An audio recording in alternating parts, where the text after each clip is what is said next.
Em nome do Pai, do Filho e do Espírito Santo. Amém. Ave Maria, cheia de graça, o Senhor é convosco. Bendita sois vós entre as mulheres, e bendito é o fruto do vosso ventre, Jesus.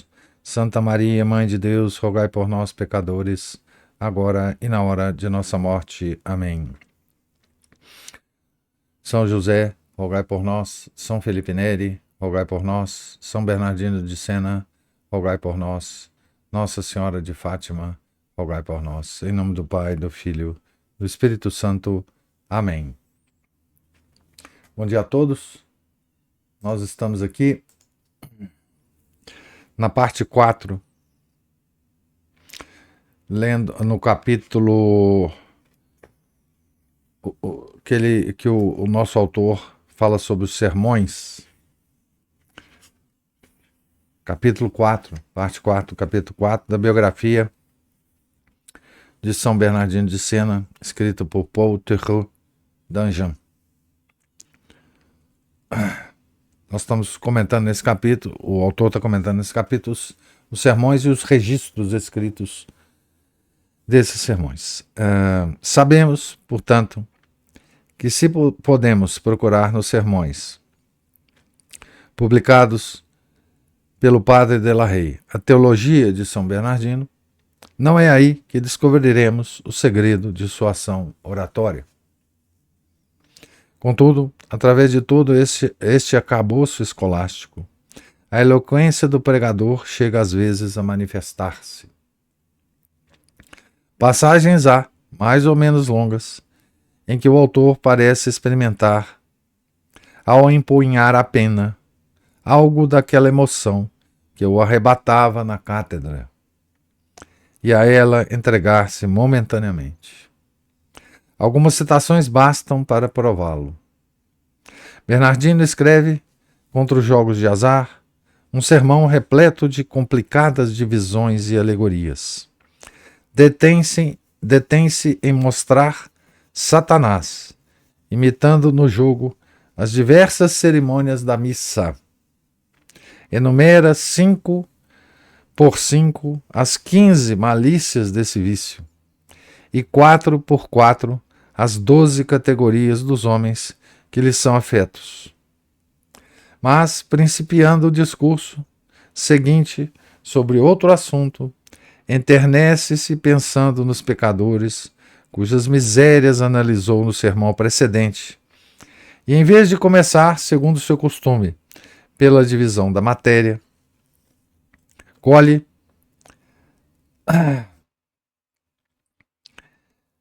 a oportunidade do texto. Si quis sitit, veniat ad me e bibat. Se alguém tiver sede, venha a mim e beba. Para dirigir a esses pecadores um apelo singularmente emocionante e penetrante. Então vamos apreciar, né, essa oratória aqui de São Bernardino, né? Si quis sitit veniat ad me et bibat. É larga a misericórdia de Deus, a ninguém despreza, a ninguém repele, a ninguém se vexa de socorrer. Chama a todos os homens, deseja-os todos, a todos se deleita em salvar. Jesus convida todo mundo, os justos e os culpados, as prostitutas e os jogadores, todos os homens em suma. Madalena, a pecadora, sem dúvida, sentiu-se sedenta à fonte do amor. Bebeu e bebeu muito, até embriagar-se. O publicano, que talvez era também um julgador, ouviu do mesmo modo o convite. A sede angustiosa de sua humildade veio correndo para beber, e tanto bebeu que saiu de lá justificado. Vinde, pois, ó jogadores e outros pecadores, vinde à fonte da água viva. Homines sentientes venite ad aguas. Todos vocês que estão com sede, venham para as águas. Como está dito em Isaías, bebit et inebriamini carissimi. Bebam e fiquem inebriados, caríssimos. Assim, como diz o cântico, porque nosso Senhor Jesus Cristo vos chama a todos, quando diz no texto precitado, si quiscit veniat ad me et bibat. Então termina aqui o texto, o trecho, de São Bernardino. Muitas vezes é a vista do mal que o excita e o indigna. Por prova, as censuras inflamadas com que no fim de um discurso sobre a calúnia percebe a má língua, confrontando-a com todos os males que produz. Prova também as sátiras com que flagela impiedosamente as vaidades femininas, as ruinosas extravagâncias da moda. Não com intuito vão de chasqueá-las, mas para tirar daí graves e patéticas lições. Assim, mostrando por uma metáfora enérgica, abre aspas, a púrpura tinta do sangue dos pobres, fecha aspas, ele grita à mulher luxuosamente vestida de longos vestidos de cauda. Agora São Bernardino falando, Será necessário falar-vos das blasfêmias dos pobres, quando, sofrendo cruelmente o frio do inverno, eles veem o lodo coberto por essas vestes compradas a peso de ouro. Quando veem sua própria carne, seus filhos e filhas torturados pelo frio, pela fome, pela sede, e isto por causa da cruel impiedade e a dura falta de compaixão deste luxo. Ao pé da letra destas caudas,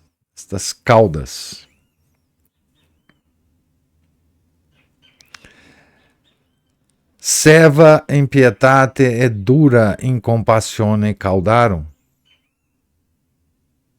Com impiedade selvagem e crueldade severa das caudas.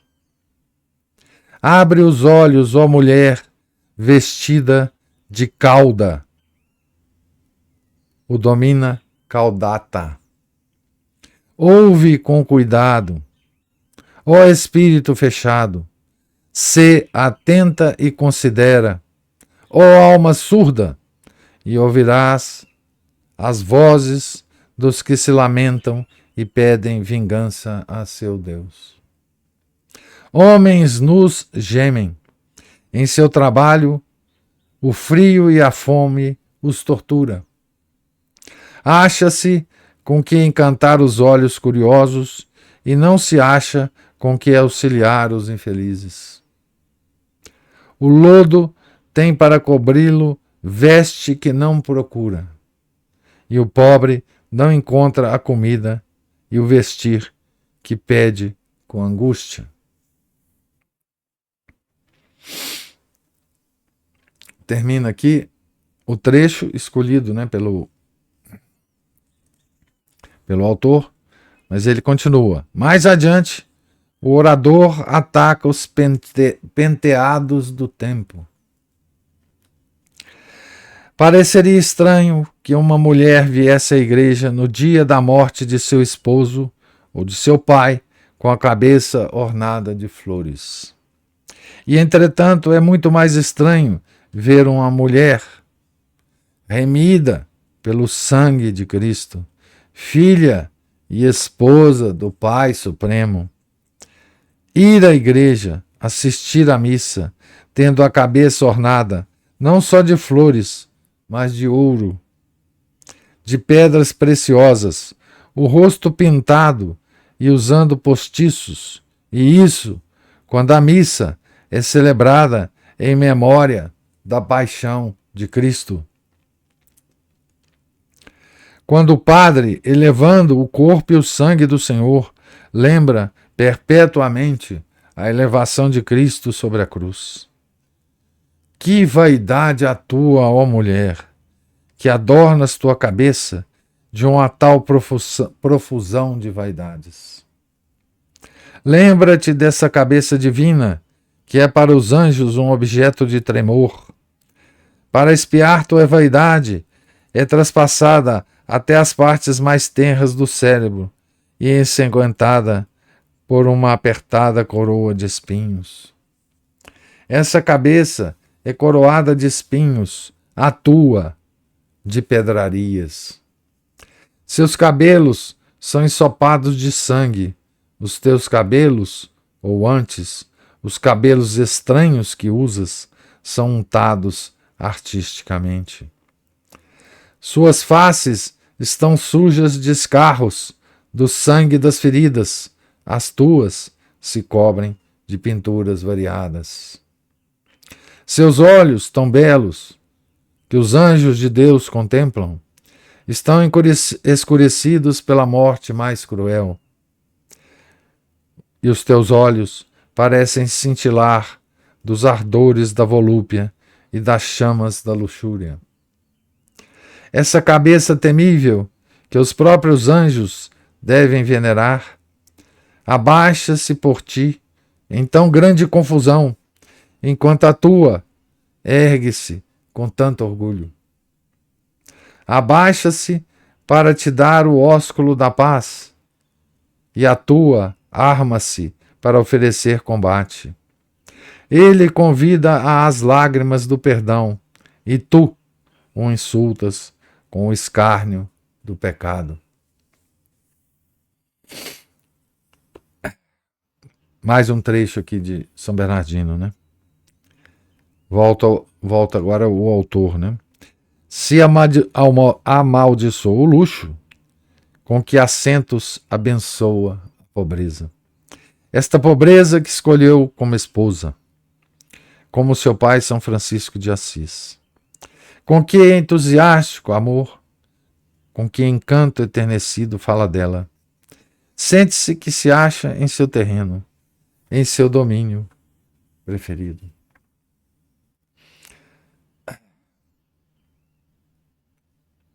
Ó pobre, se quiseres seguir meu conselho, lança-te ao encontro da pobreza.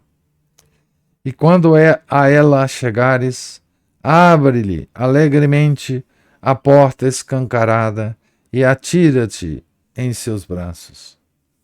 À primeira vista, é verdade, seu rosto é severo, e não é sem razão que a compararam a um viajante triste e coberto de armas. Ela procede com modo ameaçador, mas logo que é admitida na intimidade, não há hóspede menos incomodativo, mais seguro e mais afável. Crê-me, abre-lhe o mais depressa possível, sem esperar que, em sua violência, ela quebre o ferrolho e entre vitoriosa pelas portas arrancadas de suas dobradiças. Penosa para os que resistem, é meiga aos que a acolhem.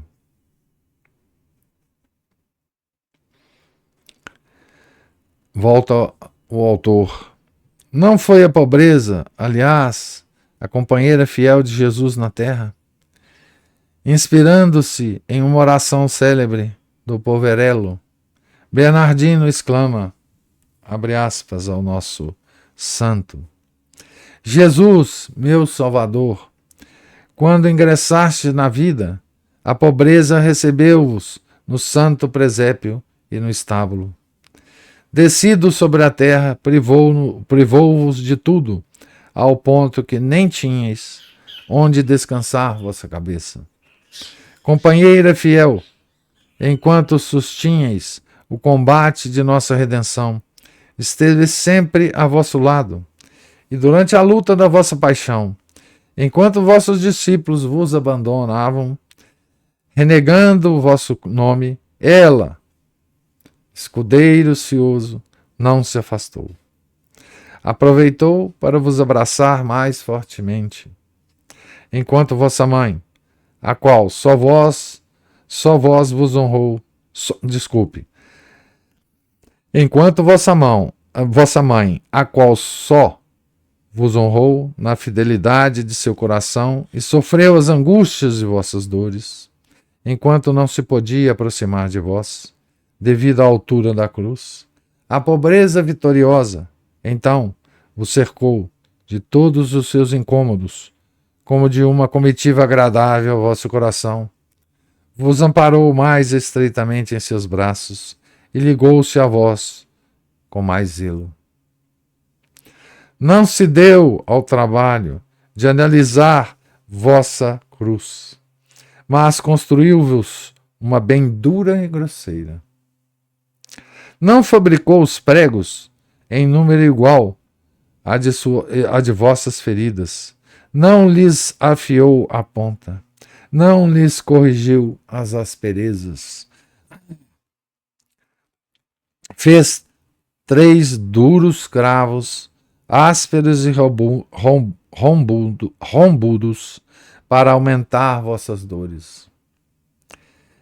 Enquanto morríeis, torturado pela sede, fiel esposa, ela foi cheia de solicitude por vós, privando-vos até de uma gota d'água.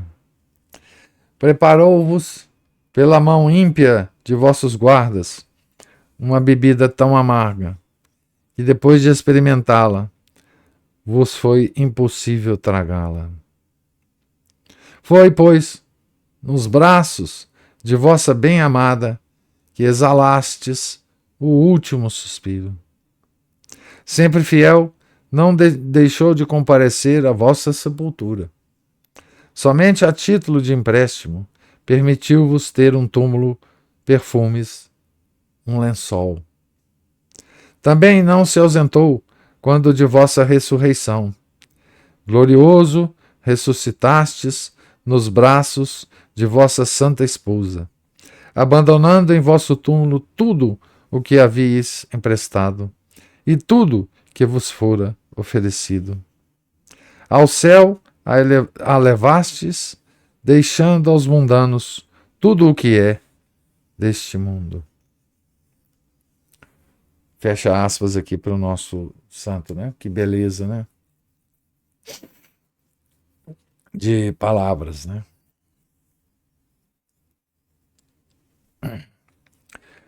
Com o mesmo vigor, fala da caridade, a qual são consagrados os 6 primeiros sermões da Quaresma de Evangelho Eterno. Uma das filhas da caridade é a paz. Essa paz que Bernardino não se cansava de pregar à Itália, toda estraçalhada e ensanguentada por suas discórdias.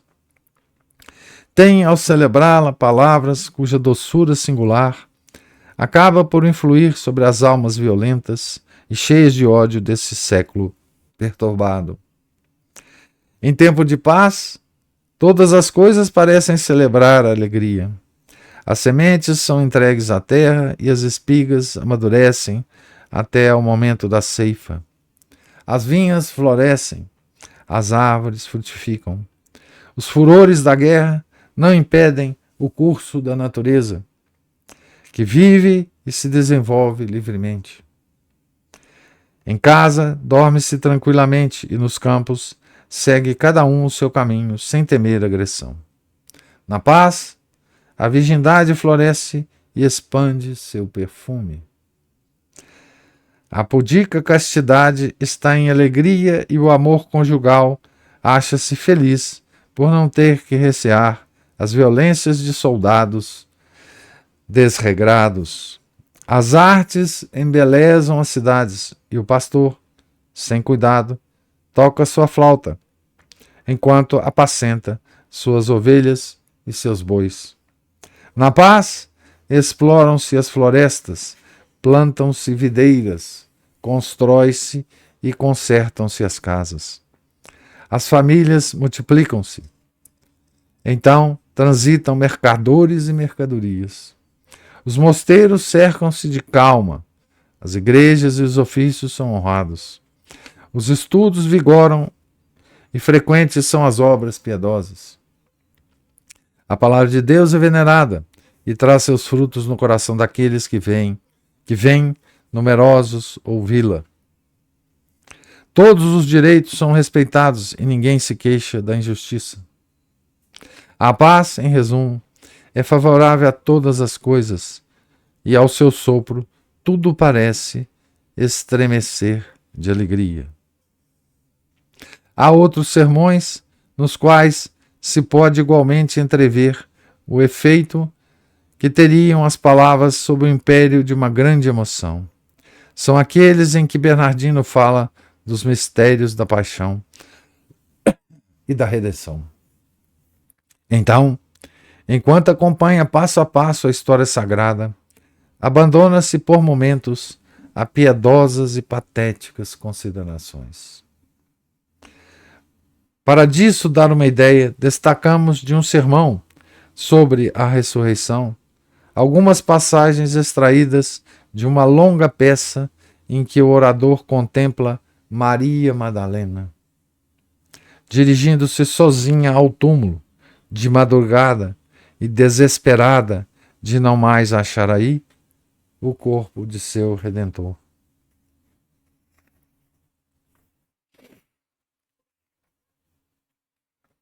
Ó Maria, com que esperança, em virtude de que desígnio, ou sustentada por que coragem, permanecias assim sozinha, perto do túmulo? Aquele que procuras parece não dar a menor atenção à tua dor, não ver as tuas lágrimas, ou delas não se importar. Tu o chamas e ele não ouve. Tu o procuras e não o achas. Bates e ele não te abre. Tu o segues e ele foge de ti. Ai, que pode ter havido? Que profunda mudança é esta? Como podem as coisas ter sido assim invertidas? Jesus afasta-se de ti, talvez já não te ama. Outrora amava-te com ternura. Outrora defendia-te contra o fariseu e suavemente desculpava-te perante tua irmã. Ora, louvava-te quando untavas seus pés com perfumes e tu os regava com tuas lágrimas para enxugá-los depois com tua cabeleira.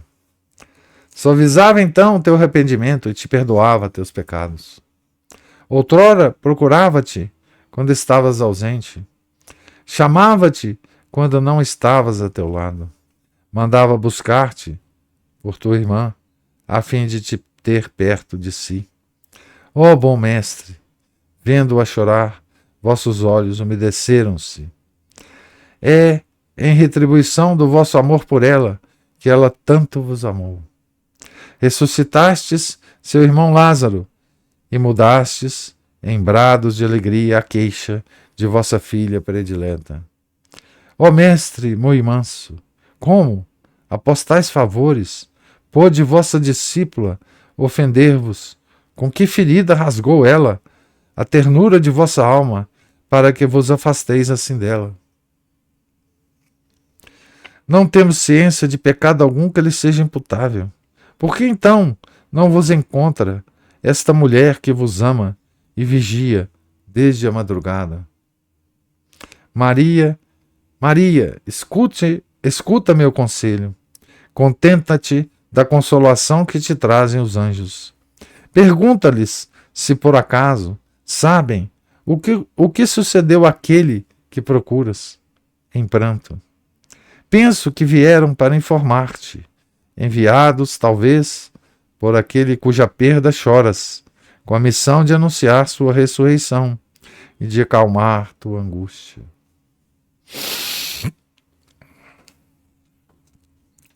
Voltando ao autor do livro, o orador estende-se então sobre o colóquio de Madalena com os anjos e chega ao momento em que Jesus aparece sob a aparência de um jardineiro. Aqui tem uma citação mais longa, vamos entrar e acabar, porque depois também é logo o fim do item, né? Vamos lá. Ela percebeu Jesus sem pensar que fosse ele, e Jesus disse-lhe: Mulher, por que choras? Quem procuras?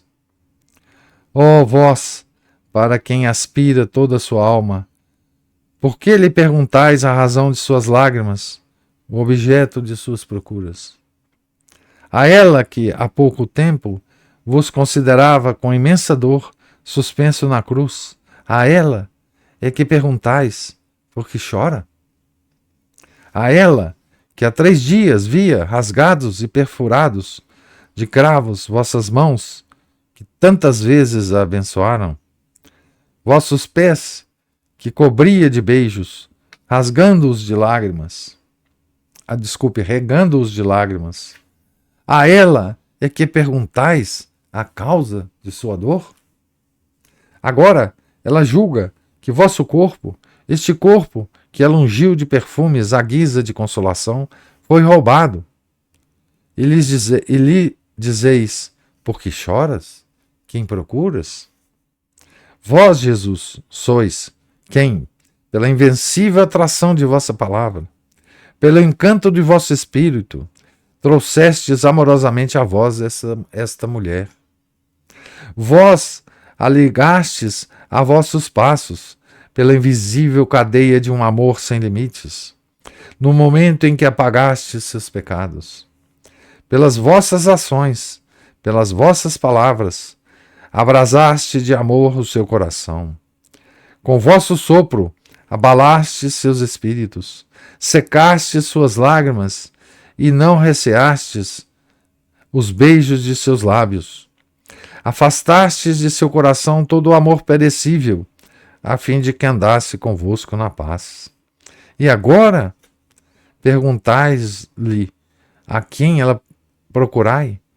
Foste vós que fecundastes esta alma, pela incessante frescura de fontes invisíveis. Agora, esta ternura que expandistes de vós em sua alma, a mantém presa ao sepulcro. E escolheis esta hora para perguntar-lhe a causa de seu pranto. Vós, somente vós, sois a causa de seus gemidos, de suas angústias. Toda inteira ela é vossa, toda inteira ela espera em vós, e é por vós que se desespera. Ela vos procura com tanto ardor, que fora de vós em nada pensa, e por nada mais se inquieta. Perdeu a mente, e esta transviada por vossa causa. Por que perguntar-lhe, quem choras, quem procuras? É para que confesse que é a vós que ela chora, a vós que procura? Ou então, para que vos reconheça, apesar de vossa intenção de vos esconderdes dela?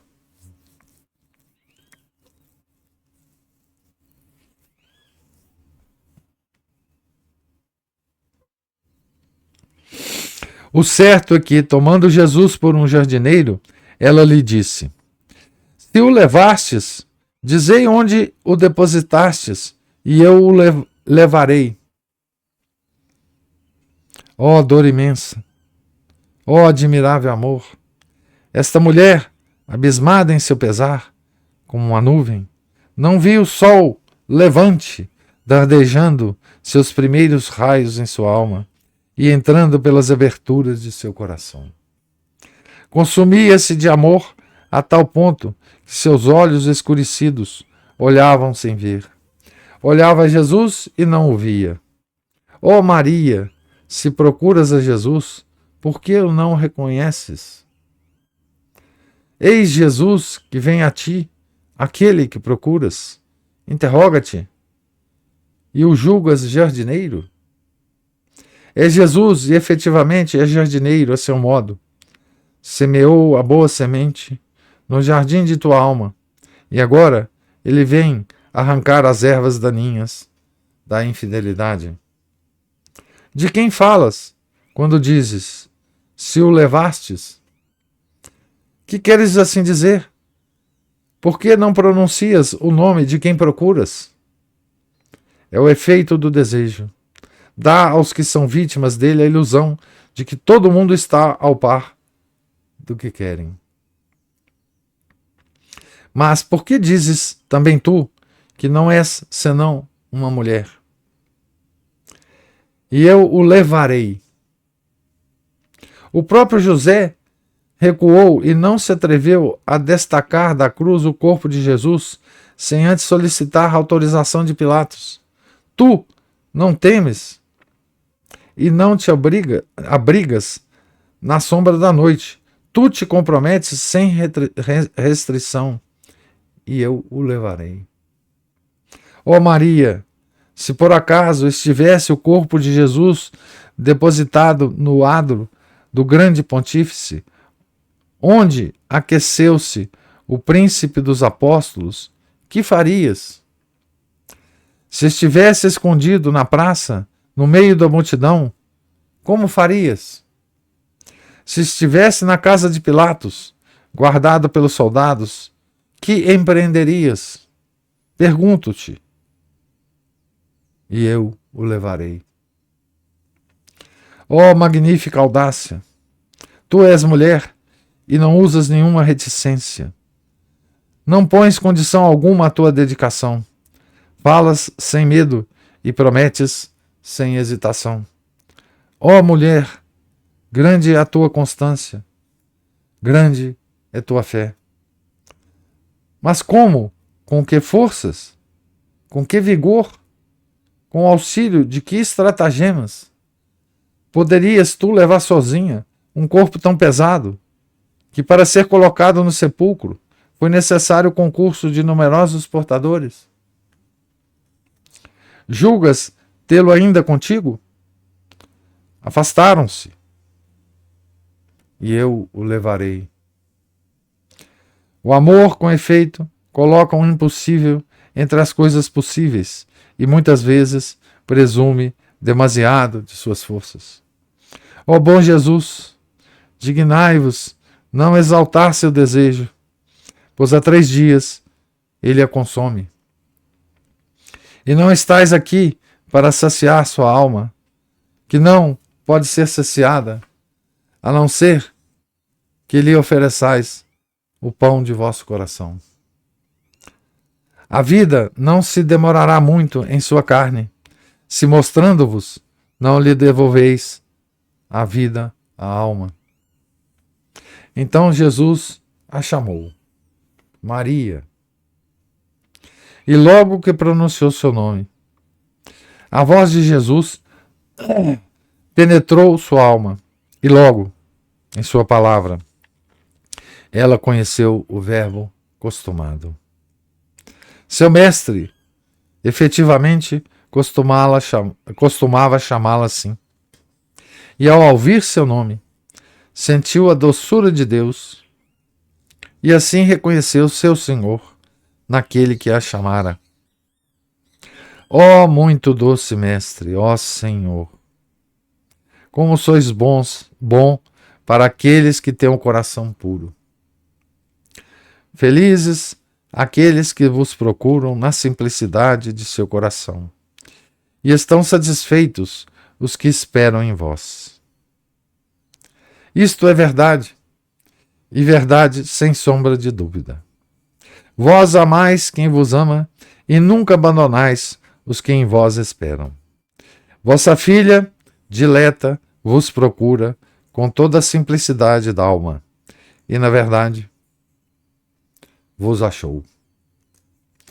Esperava em vós, e não a abandonastes. obteve de vós mais do que esperava.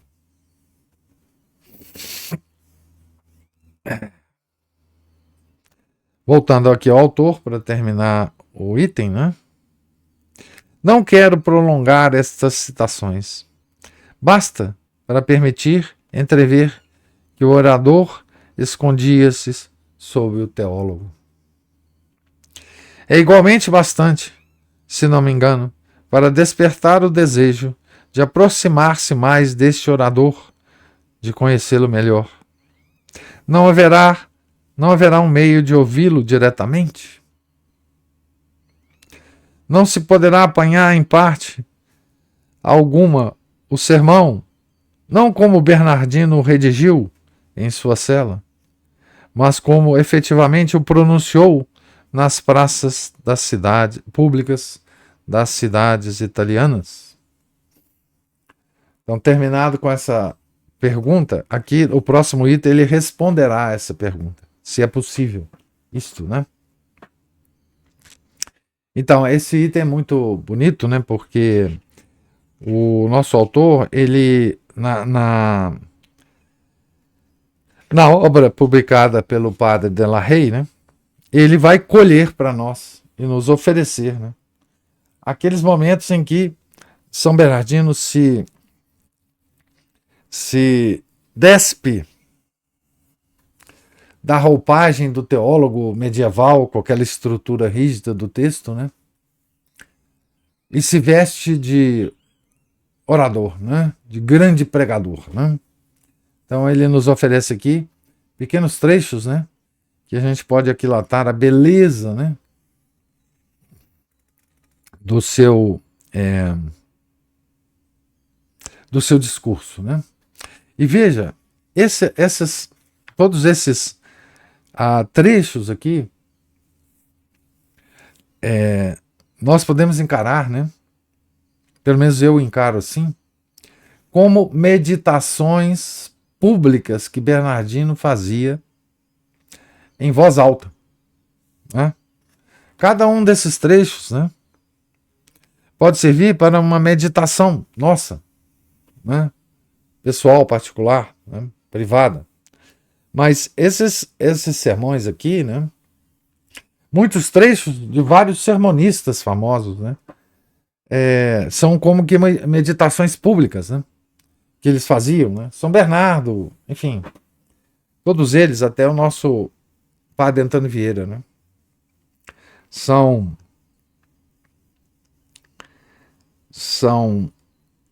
meditações escritas, né? Provavelmente muitas vezes feitas essas meditações particulares, os próprios santos, né? Depois escritas e depois divulgadas em praça pública, né? Uma beleza, né? Uma beleza de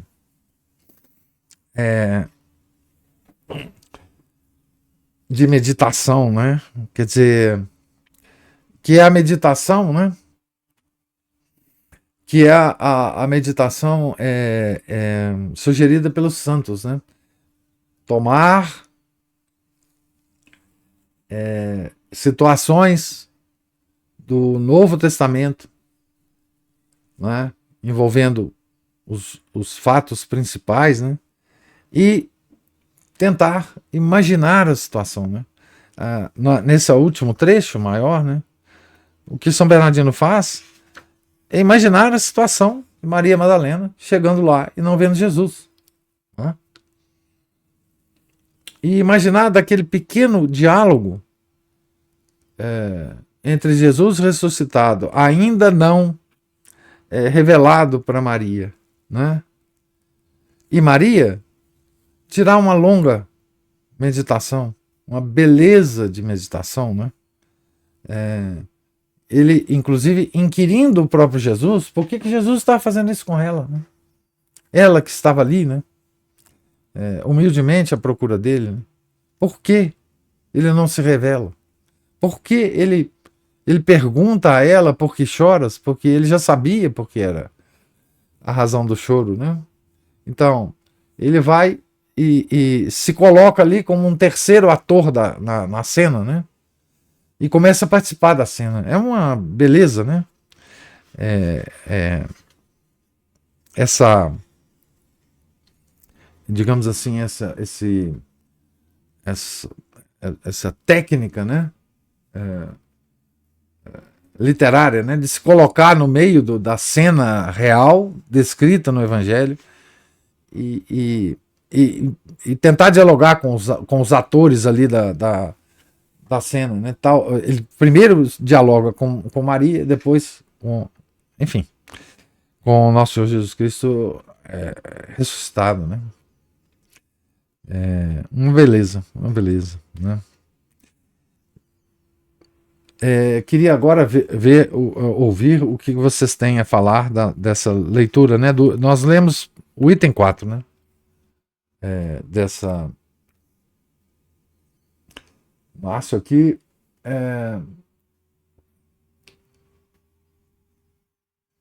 Então, o Márcio fala: jogos de azar. A gente começou com a situação dos jogos de azar, né? Estímulo a desonestidades, ao contrário de outros jogos esportivos que estimulam virtudes, se jogados conforme as regras. Sim. 2 ditados: o diabo dá o dinheiro para cigarros e bebida, e os jogos. Quem não bebe, não joga, não rouba, não mente, não é filho de boa gente. Críticas às modas das mulheres. Hoje levariam o santo à prisão, à censura civil, penal e eclesiástica.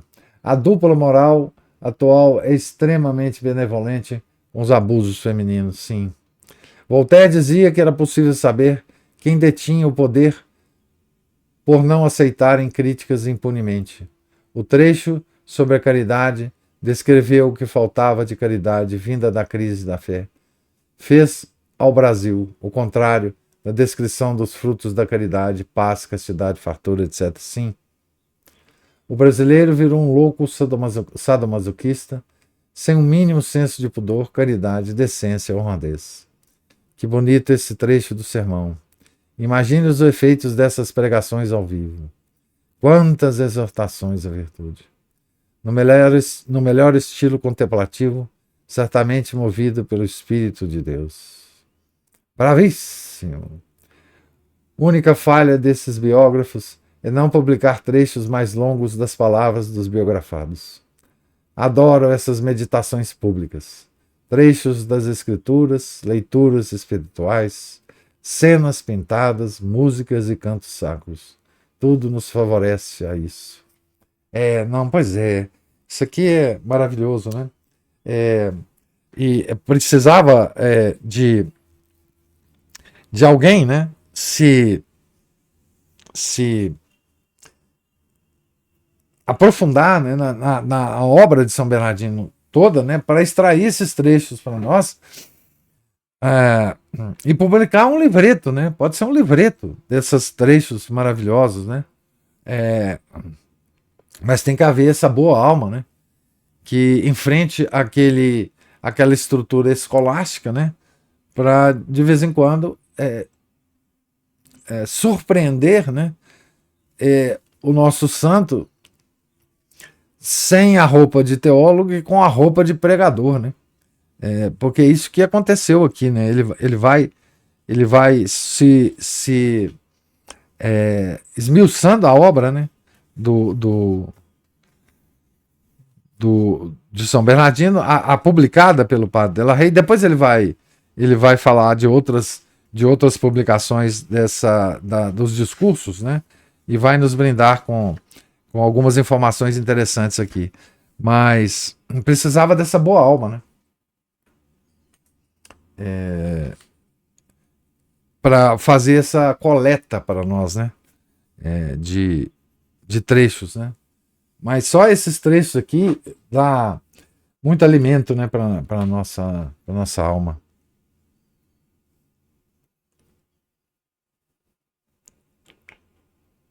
Professor, Opa, diga lá, Cristina. acho que há 3 aulas, há 3 leituras atrás, eu tinha pensado nisso, assim. Falei, gente, por que não tem um pedacinho aqui, um pedacinho ali, pelo menos para a gente ter noção Porque que eu sou curiosíssima, por exemplo, em relação à doutrina econômica dele, né? Aqui não vai falar muito não, viu? É É, curioso, é aquela curiosidade, né? Tem que cair na minha cabeça, porque eu nunca fui atrás também, não. mas eu É, vou, eu vou te dar depois uma referência boa sobre isso. que ótimo. E eu lembrei disso porque ele fala em determinado momento para o pobre aceitar a pobreza, né? Sim, E ele se deleita depois com uma situação de aceitação. Que escândalo isso para os tempos marxistas de hoje, né, ah, professor? Que a mentalidade revolucionária ela tem nojo da pobreza, nojo, ela tem horror da pobreza e mais ainda do pobre, né? os revolucionários são todos ricos, né? Eles são ricos e têm pavor do pobre. É, Mas como eles são invertidos, eles criam o discurso, não é? Vamos resolver todos os problemas. E o que eles fizeram para gerar revolucionários ou pessoas revoltadas, primeiro eles emularam a inveja, né? é, Porque todo o discurso da esquerda é de inveja e depois é a soberba. Então, hoje a gente vê o pobre sem a mais mínima dignidade de viver o que lhe é reservado, né? é. E se enchendo de distrações e penduricados, e é aquela posse, digamos assim, de uma atitude muito, eu acho que é soberba. A gente não vê mais o pobre como era, e nem nós que vamos dizer assim, o mundo é um mundo de diferenças, não é? Então, você tem o miserável, que é aquele que a caridade tem que olhar para ele, não é? É o nosso próximo que tem que ser olhado por nós. E depois desse miserável, que a caridade tem que atender, que recolher, e que dar, e que agasalhar, abrigar, dar de comer, vem todo um escalonamento de pobreza, porque a gente sempre é mais pobre do que alguém. Essa é a nossa condição, não é? Sobre todos os aspectos, não só o material, nós sempre somos menos do que alguém, nós sempre estaremos aquém de alguma situação, e esse sentimento de revolta que permeia hoje a nossa sociedade, ela atinge a todos, né? Tanto ao rico que não quer parar de ser rico e vive enlouquecido, né? Como o homem comum que parece que não se conforma nunca com sua situação. Esse sermão me lembrou de uma certa percepção que eu tive aqui, acho que até, bom, são tantas horas aí, né, professor, de leituras, mas de uma vez que eu acho que não vou lembrar. Mas a ideia clara que eu tive na, no Antigo Testamento, né, dos dois irmãos, Caim e Abel, a ideia clara de que nosso Senhor Jesus Cristo não é igualitário. Deus não é Não, de igualitário. jeito nenhum. Deus, na sua criação, ele só fez criar diferenças. E isso veja, no caso do homem, né, do pupilo, ele criou o homem do barro, mas a mulher ele criou do homem. Isso. Nem a criação do homem e da mulher é igual. Não. Não há igualdade em nosso Senhor, não é? E a gente vê isso claramente, nem afetos, né? Nem os afetos de Deus são iguais. E a gente vê isso em relação aos irmãos Caim e Abel, não é? Porque ele gostou mais de um, porque de um. Bom, mas quem que deu a virtude a um e não deu a outro? Quer dizer, são essas questões que a gente sempre se debate com elas, né?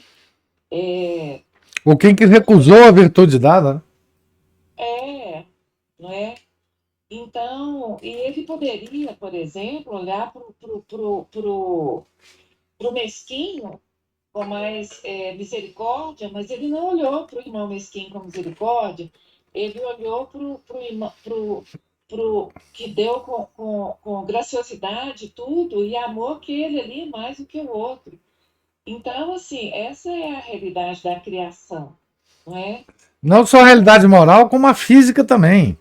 O universo Sim, físico é cheio de diversidade. né? Nós também, como dizem os italianos, esses putos aí da esquerda, É. esses malvados aí, criando teorias patéticas de classe social e quer dizer, se apropriando, né, de, dessa construção magnífica que foi a da igreja, para entender que nós temos que ser caridosos e não podemos ser usurários. E não ser usurários e mesquinhos e ficar falando, tá vendo? Vamos lutar contra o sistema, É, isso aí. vamos contra o governo, não é? Então, uma mudança muito grande aí. Outra questão, a gente nunca vai deixar de falar, né, professor, da questão dos modos e costumes, e dessa vez me ocorreu que o parâmetro, aí fica talvez, o parâmetro, né, em relação às mulheres, eu acho que fica um pouco difícil, da maneira como o Santos colocou, porque ele fala das joias e tal, e a gente fica imaginando, assim, que na época, eu suponho, né, que o Fausto, né, do vestir era infinitamente diferente e superior ao que a gente tem hoje, Uhum. não é? Nós não temos esses adornos de pedras preciosas e tudo, mas é um anelzinho aqui, né? É o solitário, a aliança e tal. Mas o que nós temos hoje é o desregramento do comportamento, não é? Não. Isso a gente sempre vai falar. Eu acho que, tipicamente, na tradição, ele está muito presente e sempre, assim, de uma forma diferente, porque há uma vaidade entre as pessoas não, que frequentam a missa de sempre, né? Eu acho que tem muita gente que fica ali gritando em latim como se fosse assim, e não é introspectivo em relação à missa, né? A missa pede introspecção. Muito bonitas palavras que o santo usou, não é? Que ali é o local onde está acontecendo de novo o sacrifício do Filho de Deus para a nossa redenção e salvação. Então, o comportamento tem que observar este estado. E eu vou até entrar na palavra que a gente tem que ter cuidado para falar, neste sentimento, não é? É, Esse sentimento. é isso mesmo. O que tem que ter ali é esse tipo de comedimento, não é? É, nós precisamos preparar a parte sensível da nossa alma É, para estar ali. é, Isso mesmo. é. Então é isso. Muito bom nossa aula de sexta-feira. É, bom para começar a semana, né? No É. domingo. É, a, a Ana Paula ou Márcio levantou a mão aí.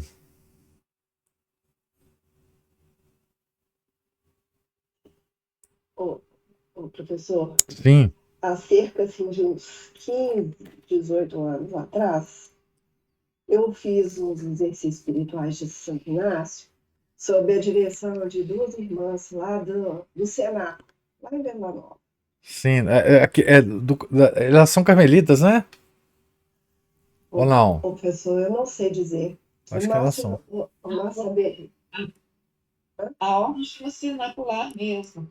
Era de uma Ah, tá. região, de uma cidade francesa que chama La Louveque. A santa, a madre que Fundou. tem o costume de fazer essa ordem, A ideia era essa de reflexão mesmo, de cenáculo. Ah, tá. Eu vou lembrar o nome aqui. Eu sei que minha tia foi madre lá. Eu Eu vou lembro lembrar. de você ter contado isso, Cristina, É. da sua tia.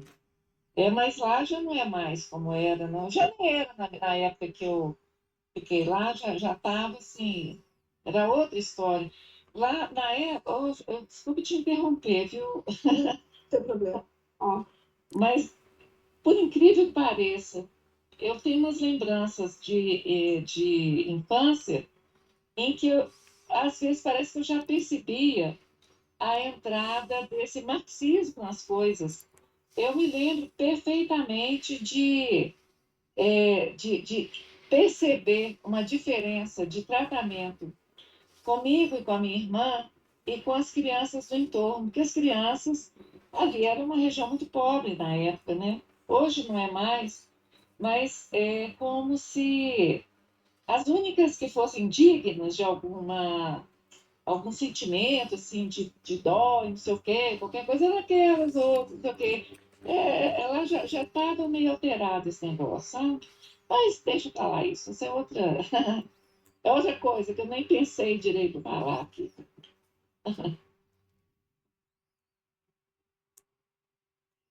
Sim, mas então eram elas. A gente, hoje a gente vê, né? Naquela época não tinha, não tinha essa capacidade de ver que elas eram muito já modernistas, né? Não era esse nome que eu daria a elas, embora eu soubesse que uma delas, então, era bastante ligada à teologia da libertação mesmo, usava o anel de Tucum, inclusive, porque eu comecei a fazer sob a orientação de uma, ela se mudou para Goiás, e aí então a outra assumiu. Mas, então, um dia desses, eu peguei um caderno, que eu guardei o caderninho, onde eu anotava as reflexões. E uma parte dos exercícios espirituais, porque a gente começa através da meditação. Elas entregavam uma folhinha, era uma folhinha solta, que era para cada semana. E aí, o início é com meditação. Depois vem uma parte dos exercícios que é chamada de contemplação. E nessa contemplação, a gente, como disse a Cristina, né, tem que ter um cuidado em usar a palavra sentimento, e aqui eu vou usar a palavra imaginação, porque a gente, o exercício era que a gente se colocasse na cena, Uhum. porque havia então um trecho do Evangelho, fora, tinha outros trechos de leituras, né, algumas cartas de São Paulo, e aí tinha um trecho do Evangelho pequeno que a gente lia, meditava, mas em seguida a gente tinha que se colocar na cena. E aí, outro dia, pegando esse caderninho, é lógico que eu corro o risco de ser tida como presunçosa, mas eu vou falar para o senhor. Quando eu li as coisas que eu mesma escrevi ali, há cerca de quase 18, 15 anos atrás, como eu disse, eu fiquei surpresa comigo mesma, assim, pelas coisas que me foram expostas durante aquelas contemplações. É algo que eu acho que eu deveria retomar, sabe? Porque tem um conteúdo muito rico naquilo ali, e hoje talvez eu tenha um olhar mais atento, né? Mais atento no sentido de que aquilo ali não fique apenas no pensamento, mas que eu traga mesmo para a ação, sabe? Mas coisas muito bonitas. Muito interessante isso. Você se encontrar com a Ana Paula de 20 anos atrás? Isso, Não, isso é sensacional. É sensacional. Quem dera que a gente tivesse essa experiência sempre, de nos reencontrar do passado e trazer as coisas para o presente. Isso é sensacional. Uma graça isso, viu? Uhum. Uma graça. Por isso que é tão importante a gente escrever, né, professor? Não, olha, uma hora esses cadernos da Ana Paula vão ter que ser vistos aí para uma futura publicação. Não, isso aí é importantíssimo, Ana Paula. Esse hábito que você tem é absolutamente fantástico. É levar o caderninho para onde for e anotar as coisas, porque depois passa. Você vê, se você não tivesse anotado isso, porque você só se encontra com a Ana Paula de 20 anos atrás, porque a Ana Paula de 20 anos atrás deixou algum registro. Uhum. Senão você não se encontraria nunca com ela, né? Nossa, que beleza, que notícia boa que você nos deu. Muito bom. E só o outro detalhe que você falou, né?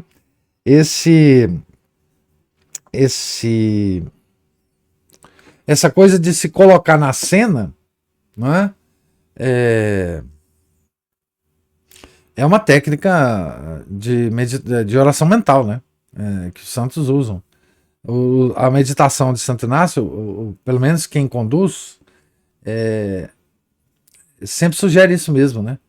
De você, uma das fases é você se colocar dentro de uma cena qualquer, né? Dizem, por exemplo, que Santa Teresa, nós lemos aqui sobre isso, inclusive, Dávila, ela gostava muito do Horto das Oliveiras, né? De se colocar lá. Sempre ela se colocava lá para meditar sobre a paixão. Ela gostava de se colocar lá, né? E ver, né? Sentir o cheiro, sentir as emoções de Nosso Senhor, enfim, sentir aquele momento, os apóstolos dormindo, enfim. É uma técnica que é sugerida por quem escreve sobre isso, né? Muito legal. Muito bom. É muito rico. É. Muito bom. O Felipe escreveu. Peraí, deixa eu ver se tem mais coisa aqui. Não. O Felipe escreveu aqui. Quando a Cristina falou sobre igualitarismo, corri para esse texto. 3.1 Igualitarismo, antimetafísico e religião do homem. Transcreva um trechinho.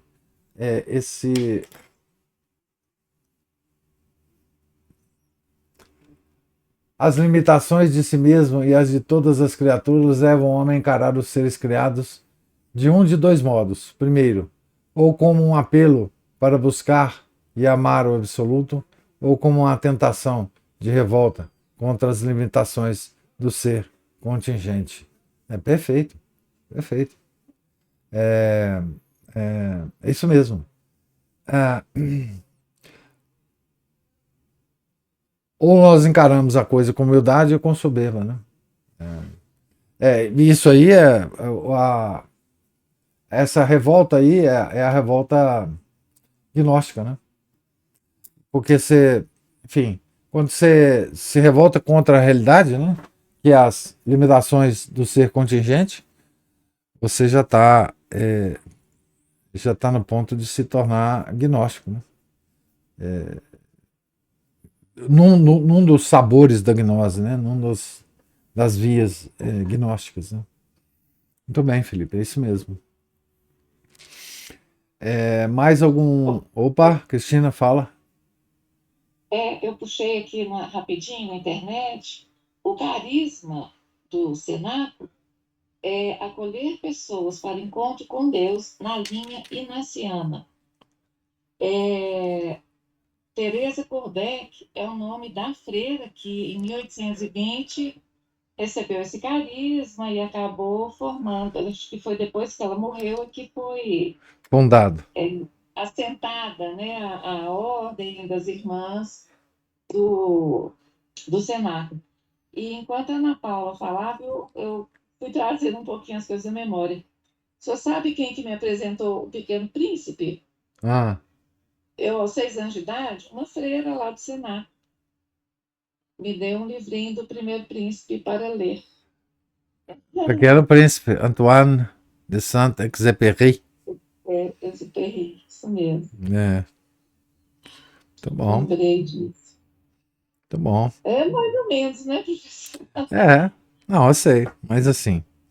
É, Mas é isso, né? Quer dizer, assim, nós já tá, enfim, a revolução já estava já estava. Eu acontecendo. li, deu uma sentadinha num banco e ela se aproximou e me deu uma freirinha nova, muito novinha, e me perguntou se eu já tinha lido, e eu falei que não. E eu já gostava muito desde pequenininha, já era o hábito lá em casa, né? E aí eu lembro que ela repetiu aquela frase: você te tornas eternamente responsável Ah, por tudo aquilo que cativa. é, essa, O que eu falo, assim, eu já tinha criança alguns vislumbres de tentar fazer essa ligação dessas coisas com Deus. E é onde que eu falo que a minha dúvida do conto de fadas, né, que eu não tenho nenhuma opinião formada sobre isso, mas a gente sempre fazia muita confusão. A criança, ela às vezes ela faz uma. Eu me lembro de aproveitar bastante, porque historinha de infância, a minha foi cheia. Minhas tias, o jeito delas colocar a gente assentadinhas na sala era colocar naquela vitrola antiga o disquinho, né, com a é, historinha de João e Maria, aquela coisa toda. é, Mas nessa história especificamente eu lembro dos meus questionamentos. Mas e Deus está onde, né? Nessa história e tal, essa coisa assim. Mas tudo muito, memória muito fugidia. mas assim já estava vivendo modernismo mesmo nessa época, não tem. É, com certeza. Somos produtos disso. É, mas é isso. Muito bem, memórias. Hoje foi os comentários memorialísticos aí. Lá no cenáculo tem a imagem de Nossa Senhora do Silêncio. É, é muito apropriado, né? Para oração mental, né? Fico imaginando o que, que deve ser dessas freirinhas hoje, né? Enfim, porque um carisma desse é tão difícil de manter, né? No mundo de hoje. Mesmo, enfim, mesmo dentro do modernismo, né? Tomara que elas estejam conseguindo, né? Manter essa coisa e divulgar, né? O- a meditação inaciana, né? Ô, professor, a gente não consegue parar de não conversar aqui, né? Que coisa horrorosa. Olha, você sabe, uma das lembranças que eu tenho, assim, mais queridas da minha tia, é uma mansidão, uma calma. Uma pessoa que falava, assim, com tanta. Ela tinha um afeto muito peculiar na forma de falar. Já era mais velha, né? Ela já era bem mais velha. Mas eu acho que o carisma dela era bem esse mesmo. Agora, já que eu vou lembrando aqui, eu lembro que lá já estava entrando violão também, né? Essa porcaria de instrumento que nunca, nunca, jamais deveria entrar num ambiente religioso. Hum, Menos ainda dessa coisa fake, né? De movimento jovem de igreja. é, Isso é fake demais. Eu peguei isso muito aqui na. Graças a Deus, o Frei Cláudio, ele era muito marxista para colocar isso, ele já ia direto ao assunto. Mas tinha uma outra igreja perto da minha casa, São Judas, não. Ai, esqueci. Ela tinha isso, de movimento de jovem, com violão, aquela coisa. Eu mesma falava, gente, mas jovem não se comporta desse jeito, isso é para imitar, né? Assim, isso é para. Tudo errado. é, Mas eu lembrei realmente esse carisma do cenáculo de mansidão, de calma, de silêncio, né? de exercício espiritual diário mesmo. Muito bonito isso. é. Que bom, Ana Paula, que você conseguiu. participar de um. Muito bom. E tomara que eles tenham ainda continuado com isso, né? Mesmo nessa turbilhão de revoluções que a igreja está passando, mas enfim. Porque às vezes Deus dá essa graça, né? Para as pessoas, mesmo não entendendo muito o que está se passando, mesmo viver uma vida espiritual relevante, né? Tomara que esteja acontecendo isso lá.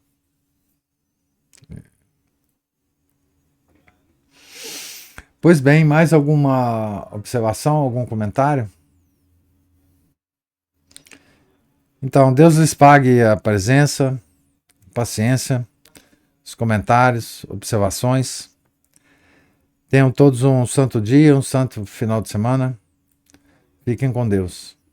Em nome do Pai, do Filho e do Espírito Santo. Amém. Ave Maria, cheia de graça, o Senhor é convosco. Bendita sois vós entre as mulheres, e bendito é o fruto do vosso ventre, Jesus.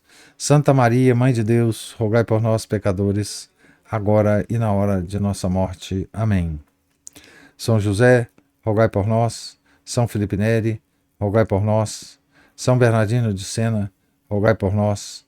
Nossa Senhora de Fátima, rogai por nós. Em nome do Pai, do Filho, do Espírito Santo. Amém.